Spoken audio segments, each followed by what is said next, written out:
پھر اس کے بعد پوائنٹ نمبر 20 آ رہا ہے، اللہ تعالیٰ کا اپنی مخلوق کے ساتھ ہونے کا اثبات اور اس کا فرمان۔ یہاں پر ہمارے پاس آیت نمبر 4 آ رہی ہے سورہ الحدید کی، وہی ہے جس نے آسمان اور زمین کو 6 دنوں میں پیدا کیا، پھر وہ عرش پر مستوی ہوا، وہ جانتا ہے جو چیز زمین میں داخل ہوتی ہے اور جو اس سے نکلتی ہے اور جو آسمان سے اترتی ہے اور جو اس میں چڑھتی ہے، اور وہ تمہارے ساتھ ہے جہاں بھی تم ہو، اور جو کچھ بھی تم کرتے ہو اللہ اسے خوب دیکھنے والا ہے۔ اب دیکھیں جب کوئی انسان بہت بلندی پہ جاتا ہے نا، یعنی لیٹس سے ایک انسان نے سٹارٹ کی تھی جاب کسی کمپنی میں ایز اے مینیجر، اس وقت اس کو ہر چیز کی نیٹی گریٹی ڈیٹیلز پتہ ہوتی ہیں، آہستہ آہستہ اس کی ترقی ہوتی جاتی ہے، وہ سی ای او آف دا کمپنی بن جاتا ہے یا ڈائریکٹر آف دا کمپنی بن جاتا ہے۔ جب وہ ڈائریکٹر یا سی ای او بن جاتا ہے، بڑے اعلیٰ عہدے پہ چلا جاتا ہے، اوپر کی طرف چلا جاتا ہے، اب اس کو ہر نیٹی گریٹی ڈیٹیل نہیں پتہ ہوتی، وہ اوور آل دیکھتا ہے کہ جی ترقی کیسی ہو رہی ہے۔ وہ کوئی جیسے بورڈ آف ڈائریکٹرز میں بھی ایسے لوگ آ جاتے ہیں تو وہ کیا کرتے ہیں کہ بیسک کوئی فاؤنڈیشن کو اٹھانے والی بات بتاتے ہیں، لیکن ان کو ڈے ٹو ڈے میٹرز نہیں پتہ ہوتے، کون کیا کر رہا ہے، کس طریقے سے کر رہا ہے۔ وہ کہتے ہیں بس جی اینڈ آف دا پروجیکٹ ہمیں یہ تم آؤٹ کم دے دو، یہ رزلٹ دے دو۔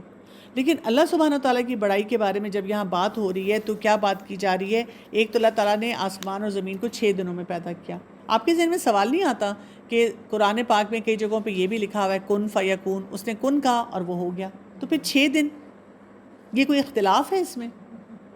کیا ہے بات؟ بیسیکلی اللہ تعالیٰ کن فیکون سے چیزوں کو پیدا کرتے ہیں، لیکن جب 6 دنوں کا ذکر آتا ہے تو اس میں اللہ تعالیٰ کی پلاننگ کا بھی مینشن ہے۔ اس میں یہ بھی بتایا گیا کہ اہتمام کتنا کیا گیا۔ جیسے آپ دیکھیں آپ کے گھر کوئی مہمان آتا ہے نا، کوئی خاص مہمان، اور آپ اس کے لیے بڑا اہتمام کرتے ہیں، اب وہ اہتمام آپ نے 1 گھنٹے میں کیا ہوتا ہے، لیکن آپ کیا کہتے ہیں میں صبح سے تیاری کر رہی ہوں آپ کے آنے کی، حالانکہ صبح ہم نے گھر کی صفائی بھی کی، پھر ہم نے اس کے بعد کھانا شانا بھی کھایا، ریسٹ بھی کیا، کوئی بازار کے اور کام بھی کیے، کچھ اور لوگوں سے بھی بات چیت کی، لیکن جب ہم ان سے بات چیت کرتے ہیں تو اظہار ہمارا ایسا ہوتا ہے، اس لیے کہ آپ کے ذہن میں بھی پلاننگ چل رہی ہے۔ جی ذہن میں پلاننگ چل رہی ہے، plus we are like totally engaged in that process. ہم کہتے ہیں نا میں بس میرا تو بس دھیان ہی ادھر تھا، میں تو صبح سے تیاری کر رہی تھی، حالانکہ کوئی دیکھیں آپ نے 3 چیزیں بنائی ہیں اور اس میں سے بھی 2 آپ نے فریزر سے نکال لی ہیں، تو وہ تو آپ نے کوئکلی کر لی تھی۔ کئی دفعہ چلے آپ اہتمام بھی کریں تو پھر بھی آپ دیکھیں کہ وہ اس کو ہم ایکسپینڈ کرتے ہیں نا، وہ خوشی کا اظہار کر رہے ہوتے ہیں۔ تو جہاں پہ اس طرح ذکر آتا ہے نا تو اس میں بیسک مقصد ہمیں یہ بتانے کا ہوتا ہے کہ اللہ تعالیٰ نے کتنا ایک آرگنائز سسٹم دیا ہے، یہ کوئی وہ بگ بینگ سے رینڈم چیز نہیں ہوئی ہے، اس کی پوری پلاننگ، اس کو کیسے ایگزیکیوٹ کرنا ہے، اللہ تعالیٰ نے اہتمام کے ساتھ ہمیں کچھ دیا ہے۔ اور پھر اللہ تعالیٰ عرش پر مستوی ہوا، اور جو کچھ بھی آ رہا ہے جا رہا ہے اللہ تعالیٰ سب کچھ جاننے والا ہے، واللہ بما تعملون بصیر، سب کچھ جاننے والا ہے۔ ہم اللہ تعالیٰ کے بارے میں اس طرح سے نہ سوچیں جیسے عام کسی کے بارے میں ہم بات کرتے ہیں، سوچتے ہیں۔ پھر سورہ المجادلہ کی آیت نمبر 7 آ رہی ہے، 3 آدمیوں کی کوئی سرگوشی نہیں ہوتی مگر اللہ ان کا چوتھا ہوتا ہے، اور نہ 5 کی مگر وہ ان کا چھٹا ہوتا ہے، اور نہ ان سے کم ہوتے ہیں اور نہ زیادہ مگر وہ ان کے ساتھ ہی ہوتا ہے جہاں بھی وہ ہوں۔ پھر قیامت کے دن وہ انہیں ان کے اعمال سے آگاہ کرے گا، یقیناً اللہ ہر چیز کو خوب جاننے والا ہے۔ تو اب آپ دیکھیں یہاں پر اب جو ہمیں بات بتائی جا رہی ہے کہ اللہ تعالیٰ لوگوں کے ساتھ ہوتا ہے۔ پھر آگے بھی دیکھ لیتے ہیں، جیسے سورہ توبہ کی آیت نمبر 40 آ رہی ہے، اور اس کا فرمان لا تحزن ان اللہ معنا، غم نہ کر بے شک اللہ ہمارے ساتھ ہے۔ یہ کس نے کہا تھا؟ رسول اللہ صلی اللہ علیہ وسلم نے کہا تھا جب ہجرت کا وقت تھا، اور ابو بکر صدیق رضی اللہ عنہ ان کے ساتھ تھے اور پریشان تھے۔ پھر سورہ طٰہٰ کی آیت نمبر 46 آ رہی ہے، بے شک میں تم دونوں کے ساتھ ہوں، میں سن رہا ہوں اور دیکھ رہا ہوں۔ اس کے بعد سورہ نحل کی آیت نمبر 128 آ رہی ہے، بے شک اللہ تعالیٰ ان لوگوں کے ساتھ ہے جنہوں نے تقوی اختیار کیا، اور ان لوگوں کے ساتھ ہے جو نیکی کرنے والے ہیں۔ پھر سورہ انفال کی آیت نمبر 46 ہے، اور صبر کرو بے شک اللہ صبر کرنے والوں کے ساتھ ہے۔ پھر اس کے بعد سورہ البقرہ کی آیت نمبر 249 آ رہی ہے، کتنی چھوٹی جماعتیں بڑی جماعتوں پر اللہ کے حکم سے غالب آ گئیں، اور اللہ صبر کرنے والوں کے ساتھ ہے، واللہ مع الصابرین، اللہ تعالیٰ صبر کرنے والوں کے ساتھ ہے۔ تو یہاں پہ ہمیں بیسیکلی اللہ تعالیٰ کا ساتھ ہونا بتایا جا رہا ہے، جس کو ہم کہتے ہیں معیت۔ تو ایک اللہ تعالیٰ کی معیت یا ساتھ ہونا عام ہوتا ہے اور ایک خاص ہوتا ہے۔ عام یہ کہ اللہ تعالیٰ ہر ایک کے ساتھ ہے، اور خاص کیا ہے؟ کسی سبب کی وجہ سے ہے، یعنی ہم کوئی اتنا اچھا کام کر رہے ہیں، جیسے نماز پڑھ رہے ہیں تو اللہ تعالیٰ اس وقت پوری طرح سے متوجہ ہے۔ یا اور کوئی ہم نے نیکی کا کام کیا ہے تو اب ہم کیونکہ اتنا پسندیدہ عمل کر رہے ہیں، اب اللہ تعالیٰ ہمارے ساتھ ہے، صبر کر رہے ہیں ہمارے ساتھ ہے، شکر کر رہے ہیں ہمارے ساتھ ہے. یا یہ کہ کسی شخص کے متعلق بھی ہو سکتا ہے. قرآن پاک کے کئی مقامات پہ اللہ تعالیٰ بتاتے ہیں کہ میں اس شخص کے ساتھ ہوں، کہ غم نہ کر، اللہ ہمارے ساتھ ہے. تو اللہ تعالیٰ کا ساتھ جو ہوتا ہے وہ کیا ہوتا ہے؟ بیسیکلی جب ہمیں یہ فیلنگ آ جائے نا کہ اللہ ہمارے ساتھ ہے، ایک تو وی فیل ویری سیکیور، تحفظ کا احساس ہوتا ہے. پھر یہ کہ اللہ کی مدد کے لیے امید بھی ہوتی ہے، یقین بھی ہوتا ہے، انسان بڑے سکون میں آ جاتا ہے کہ اللہ تعالیٰ ضرور میری مدد کرے گا. سینس آف سیکیورٹی آپ کی بڑھنا شروع ہو جاتی ہے جب آپ کو پتہ ہے کہ اللہ میرے ساتھ ہے. اچھا، اور انسان نا ایک کانشیس لائف سٹائل بھی گزارتا ہے کہ دیکھیں اللہ مجھے دیکھ رہا ہے تو میں یہ کام نہیں کرنا افورڈ کر سکتی، میں یہ غلطی نہیں کر سکتی. آپ کو کچھ بھی ٹیمپٹیشن ہو رہی ہے، کوئی اپرچونٹی مل رہا ہے، آپ وہ کام نہیں کرتے. آپ کہتے ہیں نہیں اللہ میرے ساتھ ہے، میں نہیں یہ کام کر سکتی. آپ دیکھیں نا عام حالات میں ہم کیا کرتے ہیں، جیسا مرضی لباس پہنا ہے، جہاں مرضی آ جا رہے ہیں، اور ایک دم سے کوئی بزرگ آ جائے نا ہمارے جو ذرا تھوڑا دیندار ہوں تو ہم فوراً اپنے دوپٹے لباس درست کر لیتے ہیں. لیکن اگر ہمیں یہ یاد ہو کہ اللہ ہر وقت ہمارے ساتھ ہے تو پھر ہم کیا کریں؟ ہم اپنے بہت سارے کاموں کو، اور یہ جو ہم کہتے ہیں میں تو پروکریسٹینیٹ کر جاتی ہوں، مجھے خیال ہی نہیں رہتا، یاد ہی نہیں رہتا، پھر مجھ سے کوئی غلطی ہو جاتی ہے، وہ سب چیزیں ٹھیک ہو جائیں.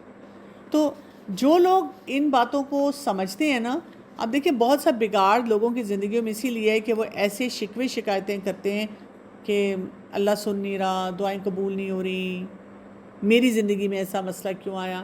تو بڑی سے بڑی مشکل بھی آئے نا تو آپ یہ سوچیں کہ اللہ ہمارے ساتھ ہے. اللہ تعالیٰ جو ہے وہ سب کچھ دیکھ رہا ہے، اور اللہ تعالیٰ کو اس وقت میری دکھ کی کیفیت بھی پتہ ہے. اللہ تعالیٰ کو پتہ ہے کہ یہ چیز اس معاملے میں کتنی ڈیسپریٹ ہوں، میں کیا کچھ بدلنا چاہ رہی ہوں. اور میں کئی دفعہ اس طرح سے سوچتی ہوں، جیسے ہوتا ہے نا کہ کوئی ماں کے مجھ سے بات کرتی ہے، اپنا دکھ بتاتی ہے اپنے بچے کا، نماز نہیں پڑھ رہا، یہ نہیں کر رہا، بات نہیں سنتا. اور ماں کا اس ماں کا دکھ کیا ہے؟ دنیا کا ہے، نمبر نہیں لے رہا، گریڈز نہیں لے رہا، اور بہت کانفیڈنٹ نہیں نظر آ رہا، اور فلاں یونیورسٹی میں داخلہ نہیں ہو رہا. نہیں، جو میرے پاس زیادہ تر مائیں آتی ہیں ان کا دین کا دکھ ہے. ان کا دکھ یہ کہ میرا بچہ سوسائٹی کے پریشرز میں بہہ نہ جائے، میرا بچہ یہ غلطیاں نہ کرے. مجھے ان ماؤں پہ اتنا پیار آ رہا ہوتا ہے، میں کہتی ہوں، اور میرے دل میں نا اتنی میں ان کا دکھ محسوس کر رہی ہوتی ہوں. میں کہتی ہوں یا اللہ یہ ماں صرف تیرے دین کی خاطر دکھی ہے، نہیں تو اگر یہ دنیا کے حساب سے دیکھے تو اس کے بچے میں کوئی مسئلہ نہیں ہوگا. میرے دل میں اتنی تکلیف، اتنا دکھ، میرا دل چاہتا ہے میں اس ماں کو گلے لگا لوں، اس کو پیار کروں. کیونکہ دیکھیں وہ ماں، سوسائٹی، ہزار ہاں کروڑوں والدین جس بات پہ واہ واہ کر رہے ہیں وہ اس پہ واہ واہ نہیں کر رہی. وہ کہہ رہی ہے میرا بچہ اگر نماز نہیں پڑھ رہا نا تو یہ میرا دکھ ہے، میرے بچے کی آخرت خراب ہو رہی ہے. اچھا، میرا بچہ اگر غلط کمپنی میں بیٹھ رہا ہے نا، یہ میرا دکھ ہے. میرا بچہ کما رہا ہے، بہت لائق ہے، 1 گھر بنائے، 2 گھر بنائے، لیکن صدقہ نہیں دیتا، یہ میرا دکھ ہے.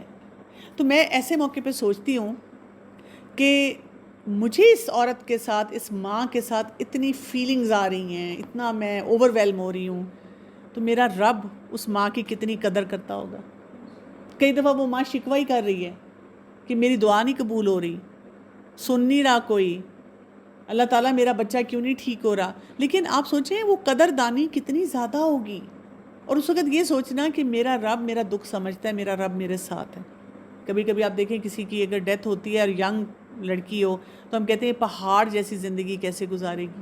اللہ کو پتہ تھا نا، اللہ کو تو پتہ ہے نا. تو ہمارے اندر نا ایک سکون کی کیفیت آنی چاہیے. عقیدے میں نا یہ بہت بڑی بات ہوتی ہے کہ انسان بہت سے معاملات میں پرسکون ہو جاتا ہے. کبھی کبھی مطلب ہم کچھ چیزیں کر رہے ہوتے ہیں لیکن دوسرے ہمیں یہ فیلنگس دیتے ہیں کہ یہ چیزیں کچھ آپ کے لیے امپورٹنٹ نہیں تھی یا آپ یہ کر نہیں سکتے. حالانکہ ایسا نہیں ہوتا. ہم مطلب اللہ کی ذات کے لیے اس کو سیکریفائس کر رہے ہوتے ہیں، لیکن وہ ایسی فیلنگ رہتی پھر ہم خود وہ تھوڑی سی شیکی ہو جاتی کہ اچھا یہ شاید میرے لیے امپورٹنٹ نہیں ہے، اسی لیے. تو وہ جو اجر اور ایک وہ کانسیپٹ ہے نا وہ پھر ہمارے مائنڈ میں نہیں آ سکتا. مطلب جیسے کوئی چیز میں افورڈ نہیں کر سکتی تو میں اس کی خواہش بھی نہیں کر رہی. اس کا یہ نہیں کہ میں اس کو صبر کری ہوں اس پہ یا میں اس کو سیکریفائس کری ہوں. آپ کہتی ہیں کہ یہ چیز میں افورڈ ہی نہیں کر سکتی تو چلو میں اسی لیے پھر چپ ہوں، میں صبر کر رہی ہوں. اچھا، اس کا اینگل چینج کر لیں نا. مثلاً اینگل کیا ہے؟ جیسے میں بھی کئی دفعہ کہتی ہوں میرا تو اتنا دل چاہتا ہے گھومنے پھرنے کو، مختلف جگہیں جا کے لوگ، مطلب آپ کا نا اس سے بھی یقین بڑھتا ہے، آپ مختلف لوگوں کو ملتے ہیں، مختلف جگہوں پہ جا کے مختلف ایکسپیرینسز کرتے ہیں. میں کہتی ہوں ٹھیک ہے، میں نے تو نیت کی ہوئی ہے نا، اگر میں نہیں کر سکتی تو ٹھیک ہے، میں اس پہ بھی صبر کر رہی ہوں. میم اس کو اگر ہم دوسرے کے جیسے کوئی نیگیٹو چیزیں ہیں ہم اس کو اپنے آپ کو روکتے ہیں، لیکن وہ یہ فیلنگس دیتے ہیں کہ کیونکہ یہ آپ کی ریچ سے باہر ہے اس لیے آپ نہیں کر رہے. یہ نہیں کر رہے یا آپ کے لیے اتنے امپورٹنٹ، ورنہ اگر موقع ملتا ہے تو تم لوگ بھی یہی کرتے. جی بالکل آپ صحیح کہہ رہی ہیں. جیسے آپ نے بہت امپورٹنٹ پوائنٹ کہا ہے کہ جیسے کئی دفعہ لوگ آپ کو کہتے ہیں کہ یہ جو تم حرام سے اپنے آپ کو بچا رہی ہو یا کوئی لگژریس لائف سٹائل سے بچا رہی ہو اس لیے کہ تم افورڈ نہیں کر سکتی، نہیں تو تمہیں موقع ملتا تو تم بھی ضرور کرتی. تو اس کو بھی اینگل چینج کر لیں. آپ اللہ کا شکر ادا کیا کریں کہ اللہ تیرا شکر ہے آپ نے مجھے اتنے پیسے ہی نہیں دیے، مجھے ٹیسٹ میں نہیں ڈالا، کیونکہ میں تو واقعی کمزور ہوں، میں تو کرتی. تو میرے رب تو نے میرے لیے آسانی پیدا کر دی. تو اگر کوئی کہے بھی تو آپ آگے سے کہا کریں الحمدللہ اللہ کا شکر ہے کہ اللہ تعالیٰ نے مجھے اس ٹیسٹ میں ہی نہیں ڈالا. اکثر رشوت میں اور سود میں جو ہے نا یہ اس طرح کی لوگ بہت کہہ رہے تھے نہیں جی آپ تو ایسی جگہ بیٹھے ہیں جہاں کبھی کسی نے آپ کو دی نہیں، اگر دینے پہ وہ آتے تو آپ بھی تھوڑا ڈول ہی جاتے ہیں. آپ ایسی جاب میں ہیں کہ آپ کے لیے امتحان ہی نہیں، تو پھر آپ کیا کرتے اگر آپ کو کوئی رشوت آفت کرتا؟ تو آپ کہیں بالکل ایسے ہی ہے، ہم تو انسان ہیں، ہم تو کمزور ہیں، اللہ کا شکر ہے اللہ نے مجھے نوکری میں نہیں ڈالا. لیکن دیکھیں کبھی کبھی انسان اس بات بھی اختیار کرتا ہے نا. جیسے فائنینشیل سیکٹر میں جو بچے جاب کر رہے ہیں ان کے بہت ساری چیزیں بہت کویسچنیبل ہیں اور ان کے اندر بھی کویسچن آتا ہے. جی تو یہ بہت ہی امپورٹنٹ جو ہے نا معاملہ ہے، اور اس میں بہت محتاط ہونے کی ضرورت ہے کہ ہم کس طرح سے کلیئرٹی کے ساتھ اپنی نیت کو بس آپ ہر وقت دیکھتے رہیں، آپ کبھی بھی ایسی باتوں پہ ڈیفینسو نہ ہو. اسی لیے تو آپ دیکھیں جو کہتے ہیں ہم کہ جتنا پیسہ کسی کے پاس کم ہوگا مسکین ہوگا اس کا آخرت میں حساب بھی کم ہے. پوائنٹ نمبر 21 دیکھیں، اللہ تعالیٰ کے لیے کلام کا اثبات اور اس کا فرمان. سورۃ النساء کی آیت نمبر 78 آ رہی ہے، وَمَنْ أَصْدَقُ مِنَ اللَّهِ حَدِيثًا، اور اللہ سے زیادہ بات میں کون سچا ہے. سورہ نساء کی آیت نمبر 122، وَمَنْ أَصْدَقُ مِنَ اللَّهِ قِيلًا، اور اللہ سے زیادہ قول میں کون سچا ہے. سورہ المائدہ کی آیت نمبر 116، وَإِذْ قَالَ اللَّهُ يَا عِيسَى ابْنُ مَرْيَمَ، اور جب کہا اللہ کہے گا اے عیسیٰ ابن مریم. سورہ الانعام کی آیت نمبر 115، اور تیرے رب کی بات سچائی اور انصاف کے اعتبار سے پوری ہو گئی. سورہ نساء کی آیت نمبر 164، اور اللہ نے موسیٰ سے کلام کیا، کیا خوب کلام کرنا. پھر اس کے بعد ہمارے پاس ساری سورہ البقرہ کی آیت نمبر 253، ان رسولوں میں سے کچھ وہ ہیں جن سے اللہ نے کلام کیا، منہم من کلم اللہ. اور سورہ الاعراف کی آیت نمبر 143، اور جب موسیٰ علیہ السلام ہمارے مقرر وقت پر آیا اور اس کے رب نے اس سے کلام کیا.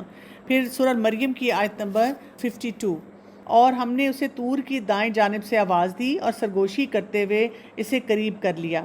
پھر سورہ شورى کی آیت نمبر 10، اور جب تمہارے رب نے موسیٰ علیہ السلام کو آواز دی کہ تم ان ظالم لوگوں کے پاس جاؤ. سورہ الاعراف کی آیت نمبر 22، اور ان دونوں کے رب نے ان دونوں کو پکارا کہ کیا میں نے تم دونوں کو اس درخت سے منع نہ کیا تھا. پھر سورہ القصص کی آیت نمبر 62، اور جس دن وہ انہیں پکارے گا پھر کہے گا کہاں ہیں میرے وہ شریک جو تم گمان کرتے تھے. اور پھر سورہ القصص کی آیت نمبر 65، اور جس دن وہ انہیں پکارے گا پھر کہے گا تم نے رسولوں کو کیا جواب دیا. پھر اس کے بعد سورہ توبہ کی آیت نمبر 6، اور اگر مشرکوں میں سے کوئی تم سے پناہ مانگے تو اسے پناہ دے دو یہاں تک کہ وہ اللہ کا کلام سن لے. پھر سورہ البقرہ کی آیت نمبر 75، وَقَدْ كَانَ فَرِيقٌ مِّنْهُمْ يَسْمَعُونَ كَلَامَ اللَّهِ ثُمَّ يُحَرِّفُونَهُ مِن بَعْدِ مَا عَقَلُوهُ وَهُمْ يَعْلَمُونَ. حالانکہ ان میں سے ایک گروہ کا شیوا یہ رہا ہے کہ اللہ کا کلام سنتے ہیں پھر اسے سمجھنے کے بعد اس میں تحریف کر ڈالتے ہیں اور وہ جانتے ہیں. پھر اس کے بعد سورہ الفتح کی آیت نمبر 15، وہ چاہتے ہیں کہ اللہ کے کلام کو بدل دیں. آپ کہہ دیجئے کہ اللہ پہلے ہی فرما چکا ہے کہ تم ہرگز ہمارے ساتھ نہیں چلو گے. پھر سورہ الکہف کی آیت نمبر 27، وَاتْلُ مَا أُوحِيَ إِلَيْكَ مِن كِتَابِ رَبِّكَ لَا مُبَدِّلَ لِكَلِمَاتِهِ، اور اس کی تلاوت کرتے رہیے جو آپ کی طرف آپ کے رب کی کتاب میں سے وحی کی گئی ہے، اس کی باتوں کو کوئی بدلنے والا نہیں ہے. پھر سورہ نمل کی آیت نمبر 76 آ رہی ہے، بے شک یہ قرآن بنی اسرائیل کے سامنے اکثر وہ حقیقت بیان کرتا ہے جس میں وہ اختلاف کرتے ہیں. اب یہاں پہ ہم دیکھ رہے ہیں کہ جو مین یہاں پہ بات بتائی جا رہی ہے وہ کیا ہے؟ اللہ تعالیٰ کا کلام. کیا ہے اللہ تعالیٰ کا کلام؟ قرآن پاک. اس کے بارے میں بھی ایک فتنہ ہے. جن کا عقیدہ خراب ہوتا ہے اس فتنے میں پڑتے ہیں. وہ کیا کہتے ہیں؟ وہ کہتے ہیں کہ قرآن اللہ تعالیٰ کی تخلیق ہے. تخلیق کا فتنہ. وہ اللہ تعالیٰ کی کریشن بتاتے ہیں، جبکہ قرآن اللہ تعالیٰ کی کریشن نہیں ہے. جو کلام اللہ ہے وہ اللہ تعالیٰ کی صفت ہے. اور جس طرح اللہ تعالیٰ کو فنا نہیں ہے تو اللہ تعالیٰ کا کلام بھی جو ہے وہ ہمیشہ رہنے والا ہے. یہ مامون الرشید کے دور کا فتنہ تھا. اور جو اللہ تعالیٰ نے کلام کیا ہے، موسیٰ علیہ السلام سے کلام کیا ہے، ڈائریکٹلی کلام کیا ہے. ٹھیک ہے، ایک تو ہمیں یہ بات پتہ چلتی ہے. اور دوسری بات ہمیں جو بہت امپورٹنٹ پتہ چلتی ہے کہ قرآن پاک کو جیسے اللہ تعالیٰ نے بار بار قرآن میں بتایا ہے کہ نازل کیا گیا ہے. جیسے کچھ لوگ ابھی آج کے دور میں کہتے ہیں کہ خالی قرآن پڑھنے کا کیا فائدہ، ناظرہ پڑھنے کا کیا فائدہ. وہ کہتے ہیں ترجمہ اور تفسیر پڑھنی چاہیے. اور کچھ لوگ اس بات سے وہاں تک پہنچ چکے ہوئے ہیں کہ ہمیں تو بس صرف ترجمہ اور تفسیر پہ توجہ دینی چاہیے. تو بات یہ نہیں ہے. دیکھیں ناظرہ کیا ہے؟ اللہ تعالیٰ کے ورڈز ہیں، ایگزیکٹ ورڈز ہم پڑھ رہے ہیں. اسی لیے آپ دیکھیں تجوید سیکھنے پہ بھی کیوں اتنا زیادہ فوکس ہے. یہ بات ہمیں یہاں سے سمجھ آتی ہے کہ اللہ کا کلام ہے. یہ کوٹ ان کوٹ والی بات ہے کہ جس طرح اللہ تعالیٰ نے فرمایا ہم اس پہ توجہ دیں. پہلی بات یہ ہے. دوسری بات ہمیں یہاں یہ پتہ چلتی ہے کہ اللہ تعالیٰ کی تخلیق نہیں ہے، یہ اللہ کا کلام ہے. اور ہم نے اس معاملے میں کیئرفل رہنا ہے. اور قرآن پاک کیوں نازل فرمایا گیا ہے؟ ہدایت کے لیے. جب آپ کا دل چاہے کہ اللہ آپ سے بات کرے تو قرآن پڑھو. جی بالکل. جب آپ کا دل چاہے اللہ سے بات کرنے کی تو نماز پڑھو. بہت پیاری بات آپ نے کی ہے. رسول اللہ صلی اللہ علیہ وسلم نے کیا فرمایا؟ میں تم میں 2 چیزیں چھوڑ کر جا رہا ہوں، اگر تم ان کو مضبوطی سے پکڑو گے تو کبھی گمراہ نہیں ہوگے. تو ہمیں بار بار اپنے بچوں کو یہ بتاتے رہنا ہے کہ اللہ کا کلام ہے. بے شک آپ ان کو وہ تھیوریز نہ بتائیں کہ ایک دور میں ایسا فتنہ آیا تھا، یہ ہوا تھا، کیونکہ ہمارے بچے نا ان چیزوں کو ایکسپلور کرتے کرتے کئی دفعہ غلط ڈومین میں بھی چلے جاتے ہیں. جو ایسے فتنے ہوتے ہیں نا، فتنہ ٹیسٹ ہی ہے نا، وہ کمپلیکیٹڈ ہوگا. اگر آپ اس میں زیادہ اس کو کھوجنے لگیں گے تو پھر چانسز ہیں کہ آپ کوئی غلطیاں کرنا شروع کر دیں گے. پھر اس کے بعد ہم 22 پوائنٹ جو ہے اس پہ آ جاتے ہیں. قرآن کا اللہ تعالیٰ کی طرف سے نازل ہونے کا اثبات. اور یہ کتاب ہے جسے ہم نے نازل کیا، بڑی برکت والی ہے. سورہ الانعام کی آیت نمبر 155، وَحَاذَا كِتَابٌ أَنزَلْنَاهُ مُبَارَک. اور پھر اس کے بعد سورہ الحشر کا آیت نمبر 21 آ رہی ہے، لَوْ أَنزَلْنَا هَذَا الْقُرْآنَ عَلَى جَبَلٍ لَرَأَيْتَهُ خَاشِعًا مُتَصَدِّعًا مِّن خَشْيَةِ اللَّهِ. اگر ہم اس قرآن کو کسی پہاڑ پر اتارتے تو یقیناً تم دیکھتے کہ اللہ کے خوف سے وہ پست ہو کر ٹکڑے ٹکڑے ہو جاتا. سورہ الحشر آیت نمبر 21. اس کے بعد ہمارے پاس آ رہی ہے سورہ نحل کی آیت نمبر 101 اور 103. جب ہم کوئی آیت کسی دوسری آیت کی جگہ بدل دیتے ہیں تو اللہ خوب جاننے والا ہے جو کچھ وہ نازل کرتا ہے. تو وہ کہتے ہیں کہ تو گھڑ کر لانے والا ہے، بلکہ ان میں سے اکثر جانتے ہی نہیں. کہہ دیجئے اس سے روح القدس نے تمہارے رب کی طرف سے حق کے ساتھ تھوڑا تھوڑا کر کے نازل کیا ہے تاکہ ان لوگوں کو ثابت قدم رکھے جو ایمان لائے، اور فرما برداروں کے لیے ہدایت اور خوشخبری ہے. اور ہمیں بخوبی علم ہے کہ بے شک وہ کہتے ہیں کہ اسے تو ایک آدمی ہی سکھاتا ہے. اس شخص کی زبان جس کی طرف وہ غلط نسبت کر رہے ہیں اجمی ہے، اور یہ تو واضح عربی زبان ہے. تو یہاں پر آپ دیکھیں کہ قرآن کی بات آ گئی ہے کہ اللہ تعالیٰ نے قرآن پاک کو جو نازل فرمایا ہے وہ کس لیے ہے کہ ہم اس سے ہدایت حاصل کریں اور اپنی زندگی کو جو ہے وہ بہتر بنائیں. اور کس طرح اس پروسیس کو جاننا بھی بہت زیادہ ضروری ہے. اس کے لیے جو پورا سبجیکٹ ہوتا ہے نا علوم القرآن کا، وہ پڑھنا چاہیے، اس کو سمجھنا چاہیے، اس کے تھرو پڑھنا چاہیے. تو میں یوزلی جب اسٹوڈنٹس وغیرہ سے انٹریکٹ کرتی ہوں نا تو میں ان کو بتاتی ہوں، میں ان کو کہتی ہوں دیکھیں آپ لوگ جو بڑے آرام سے کسی بھی ٹاپک کے اوپر کہہ دیتے ہیں کہ نہیں یہ پتہ نہیں کیوں جو اسکالرز ہیں انہوں نے یہ کہہ دیا، یہ ایسی کیوں بات ہوگی. تو میں کہتی ہوں جیسے آپ کے یونیورسٹی میں پورے ڈپارٹمنٹ ہیں، فزکس کا ڈپارٹمنٹ، کیمسٹری کا ڈپارٹمنٹ، پورے بلاکس ہیں بڑے، اور اس پہ کتنا سٹاف ہے اور ان کا کتنا نالج ہے. تو اسی طرح آپ دیکھیں کہ اگر آپ قرآن کے اوپر، حدیث کے اوپر یا کسی بھی اسپیسیفک سبجیکٹ پہ بات کرنا چاہتے ہیں، اس کے ایکسپرٹس ہیں جنہوں نے ساری زندگیاں لگائی ہیں اس پہ. پھر آپ ان سے جا کے سیکھیں، پہلے پورا سیکھیں اور وہ جو کریٹیکل ریمارک آپ کے دماغ میں آ رہی ہے اس کو سامنے رکھیں. پھر آپ کو جواب مل جائے گا جب آپ ایک پورے 2 سال لگائیں گے، اس میں بیچلرز کریں گے، اس میں ماسٹرز کریں گے، اس میں پی ایچ ڈی کریں گے. اس کے بغیر آپ کو کیا کرنا پڑے گا؟ آپ کو ان ایکسپرٹس کی بات کو ماننا پڑے گا کہ جو ایکسپرٹس ہمیں بات بتا رہے ہیں اسی میں حقیقت ہے اور اسی پہ ہم نے رہنا. ہر شخص ہر چیز کا ایکسپرٹ نہیں ہوتا. پھر پوائنٹ نمبر 23، قیامت کے دن مومنوں کا اپنے رب کو دیکھنے کا اثبات اور اس کا فرمان. سورہ القیامہ کی آیت نمبر 22 اور 23 آ رہی ہے، وجوہ یومئذ ناظرہ الی ربہا ناظرہ، اس دن بہت سے چہرے تر و تازہ ہوں گے، اپنے رب کی طرف دیکھتے ہوں گے۔ پھر سورہ المطففین آیت نمبر 35، تختوں پر بیٹھے دیکھ رہے ہوں گے۔ پھر سورہ یونس کی آیت نمبر 26، جن لوگوں نے نیکی کی انہی کے لیے نہایت اچھا بدلہ اور مزید بھی ہے۔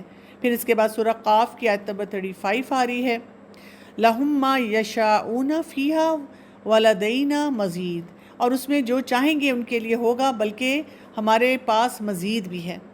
اور اس موضوع سے متعلق اللہ کی کتاب میں بہت کچھ ہے جو ہدایت کی غرض سے قرآن میں تدبر کرتا ہے، اور اس کے لیے حق کا راستہ ضرور واضح ہو جاتا ہے۔ یعنی آپ دیکھیں یہاں تک یہ ساری باتیں بتانے کے بعد امام تیمیہ بیسیکلی اس کو کنکلوڈ کیسے کر رہے ہیں کہ I have just picked few points on عقیدہ فرام قرآن۔ یہ میں نے تھوڑے سے پوائنٹس بتائے ہیں جی آپ کو عقیدہ کے معاملے میں، نہیں تو اگر آپ جب قرآن کو صحیح طرح سے پڑھنا شروع کریں گے تو آپ کو بہت کچھ پتہ چلے گا، بہت سے راستے نظر آئیں گے، بہت سی باتیں آپ کی انڈرسٹینڈنگ کے لیول پہ آئیں گی۔ تو اس سے کیا پتہ چلتا ہے؟ آپ دیکھیں کبھی کبھی ہم جو عقیدے والی آیات ہوتی ہیں تو کیا کرتے ہیں ان کے ساتھ معاملہ، تیزی سے ان کے اوپر سے گزر جاتے ہیں۔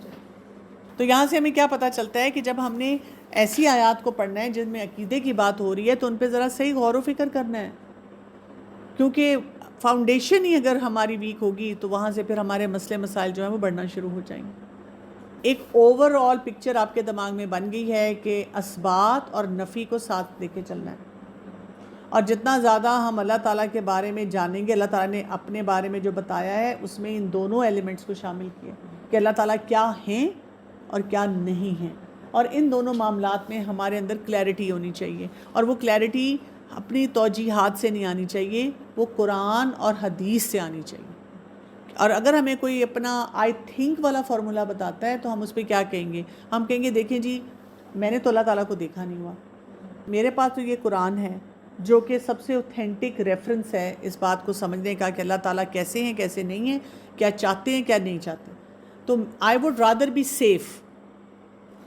کچھ لوگ کبھی کبھی آپ کو ایسی بات بھی کہہ دیتے ہیں نا کہ آپ بہت ریجڈ ہو گئے ہیں، آپ بہت ایکسٹریم اپروچ پہ جا رہے ہیں، تو آپ کہیں کہ دیکھیں اس معاملے میں نا میں ذرا سیفٹی پہ رہنا چاہتی ہوں۔ اگر کوئی لائف اینڈ ڈیتھ سچویشن ہوتی نا اور مجھے لگتا کہ نہیں مجھے کوئی فلیکسیبلٹی چاہیے، نہیں تو میں سروائیو نہیں کروں گی، پھر تو چلیں ٹھیک ہے میں وہ کر لیتی معاملہ، اس میں تھوڑی فلیکسیبلٹی لے آتی۔ لیکن جب میں یہ باتیں قرآن کے مطابق سوچ رہی ہوں تو مجھے نقصان نہیں ہو رہا، تو میں اسی پہ رہنا چاہتی ہوں۔ میرا تو اکثر لوگوں کو یہی جواب ہوتا ہے کہ مجھے اس سے نقصان نہیں ہو رہا تو why should I change my self, میں کیوں کروں؟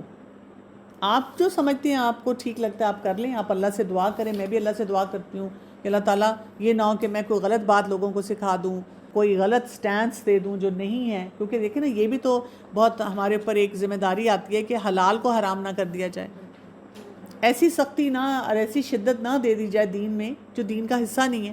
کیونکہ آپ نوٹ کریں گے انشاءاللہ ہم آگے پڑھیں گے بھی، وہ لوگ جنہوں نے دین میں عقیدے میں بہت شدت اور سختی اختیار کی وہ بھی بہت زیادہ مشکلات میں رہے ہیں، اور آج کے دور میں بھی ایسے جو لوگ ہیں وہ دین کے معاملے میں بہت زیادہ مشکلات پیدا کر رہے ہیں۔ تو دین میں ایک وہ جو واضح طریقے سے سوچ ہے، بیلنس ہے، اس کے ساتھ چلنا ہے۔ تو مجھے کیا ضرورت ہے کہ ایسی چیزوں کے معاملے میں پروگریسو ہونے کی کوشش کروں جہاں پہ خطرہ زیادہ ہے۔ ہم جیسے لوگ نا وہ اکیلے نہیں ہوتے، مطلب لوگ اگر کسی وجہ سے آپ کو چھوڑتے ہیں تو ہماری اتنی مطلب اس کلاس میں ہی آگے پھر بندہ اور لوگوں سے ملتے ہیں، اگر کوئی آپ سے دین کی وجہ سے اس سے اپنے آپ کو یا آپ کو ریسٹرکٹ کرتا ہے تو آپ کے اور اتنے بن جاتے ہیں دینی طور سے۔ بالکل ایسے ہی ہے، جب اپنی کلاس میں قرآن کلاس میں آتے ہیں تو آپ کو لگتا ہے God I am so normal. اسی لیے ضروری ہے کہ ایسی مجالس میں جایا جائے تاکہ ہمیں یہ فیلنگ آئے کہ ہم غلط بات نہیں سوچ رہے ہیں، کیونکہ ہمارے ہی سرکل میں بہت سے لوگ ہمیں بار بار یہ احساس دلاتے ہیں ربنا تقبل منا انک انت السمیع العلیم وتب علینا انک انت التواب الرحیم سبحانک اللہم وبحمدک اشہد ان لا الہ الا انت استغفرک واتوب الیک۔ السلام علیکم ورحمۃ اللہ وبرکاتہ۔